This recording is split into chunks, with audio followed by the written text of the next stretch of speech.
সাঁকোটা দেখো, হ্যাঁ পা জড়িয়ে যাবে। হতে পারে কিন্তু এটা তোমার কিছু হবে না।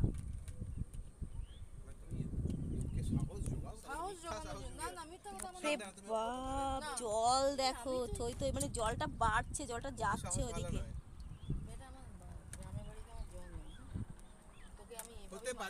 না না, তাও অত বেশি